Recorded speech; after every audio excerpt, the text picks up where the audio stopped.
ante todo agradecerles de poder hablar de la personalidad y del doctor Figuera, con el que yo compartí muchísimos años y fue una de las personas más importantes en mi vida, como diré a lo largo de la entrevista.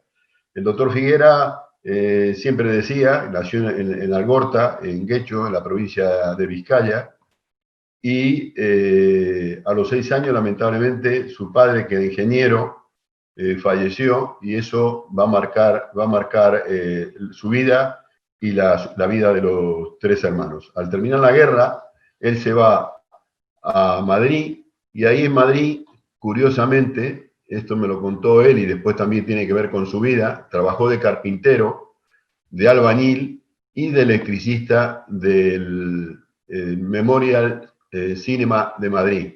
Esto es importante porque él en su casa, como algunos de los amigos sabemos, tenía una especie de laboratorio y era capaz de crear piezas, y eso era por el backup que tenía él cuando había trabajado de carpintero y electricista. Se graduó en medicina en Madrid y fue en un interno con el doctor Jiménez Díaz.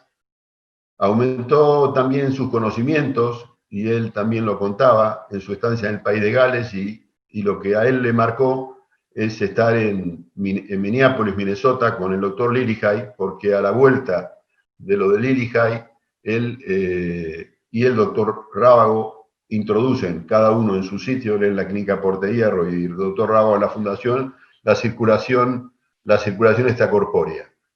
En el año 55 se casa con Nieves, que va a ser una persona importante en su vida. Ella es pintora y tiene 4 hijos, de los cuales 2 estudian medicina. En el año más o menos 62 gana la cátedra de Patología y Clínica Quirúrgica de la Facultad de Medicina de la Universidad de Zaragoza, y finalmente él renuncia al puesto de catedrático y se traslada a Madrid para fundar en el año 64, junto con el doctor Segovia de Arana, la clínica Puerta de Hierro de Madrid. Y ahí también en ese momento crea el servicio de cirugía experimental, que es una de las cosas que más me impactó cuando yo llegué en el año 72 desde Buenos Aires. Imagínense, yo llego ahí, tenía una cirugía experimental montada con un staff propio de cirugía experimental, lo que eso significaba para el año 72. Bueno, él impulsó mucho toda la cirugía, veremos más adelante, y viene a cuento que fue uno de los primeros presidentes de la Sociedad de Cirugía Torácica y Cardiovascular, que es como se llama ahora. Finalmente, y no menos importante, fue nombrado, cosa que a él le costó y lo comenta también en su libro, académico de número de la Real Academia de Medicina de Madrid.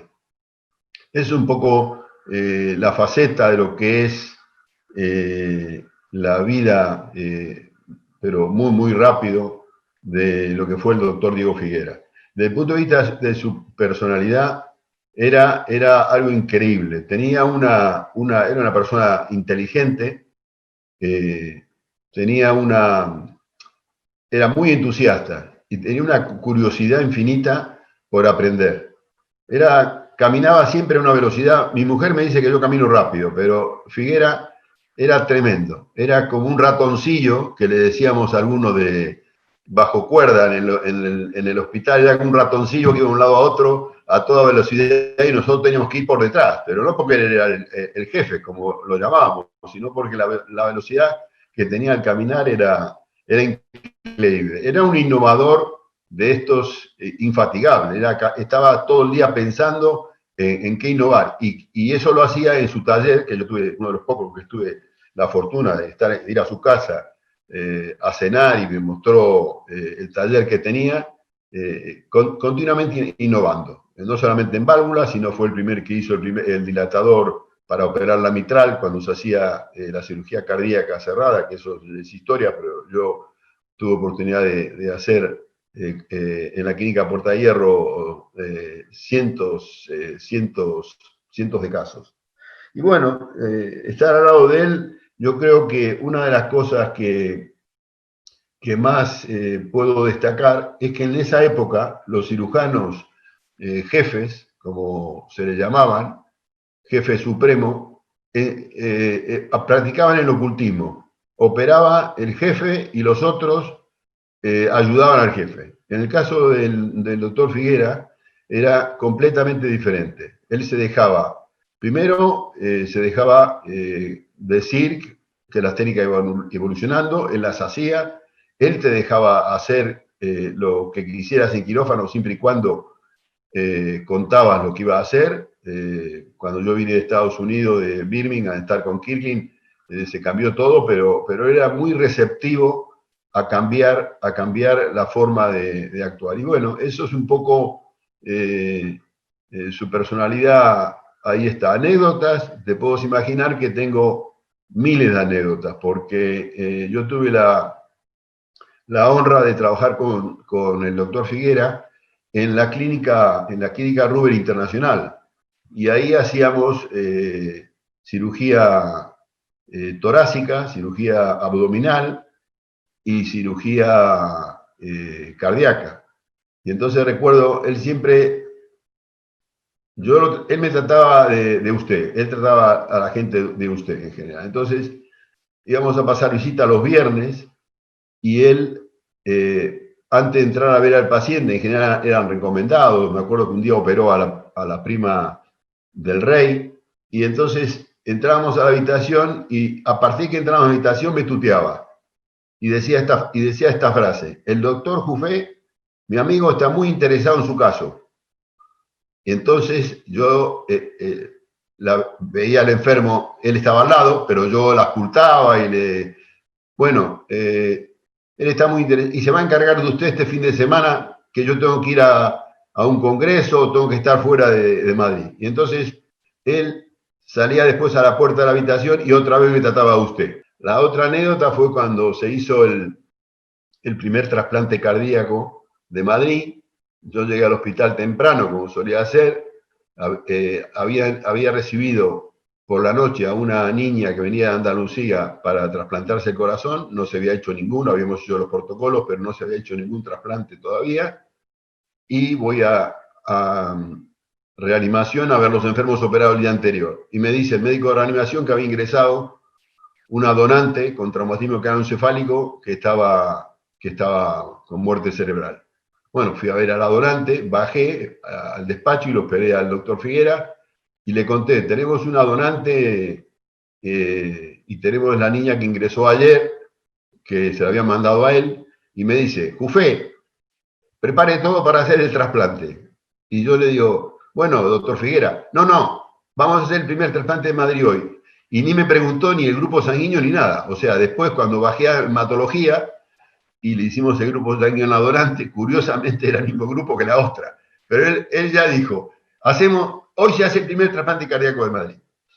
Y bueno, lo hicimos, y con todo el respeto, habíamos practicado mucho en cirugía experimental, ¿no? Y con todo el respeto que tienen los animales, yo le ayudé, yo hice la extracción y le ayudé después con el doctor Telles a la implantación.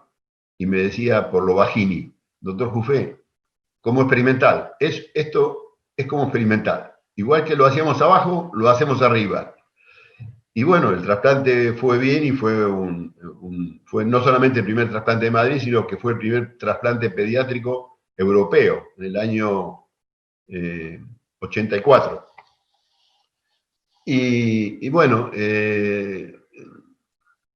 otras cosas, aportaciones que hizo él, infinitas. La asistencia circulatoria, también en el año 87, implantó el primer Jarvik 7 de España, y también hizo el primer trasplante de pulmón en el año 91, porque él sí que lo que era un excelente, y se había formado como tal, porque en la época que él fue a Inglaterra, especialmente, fue a hacer cirugía pulmonar, y él estaba muy bien formado y le gustaba mucho la cirugía pulmonar. Entonces, realizó el primer trasplante pulmonar de Madrid.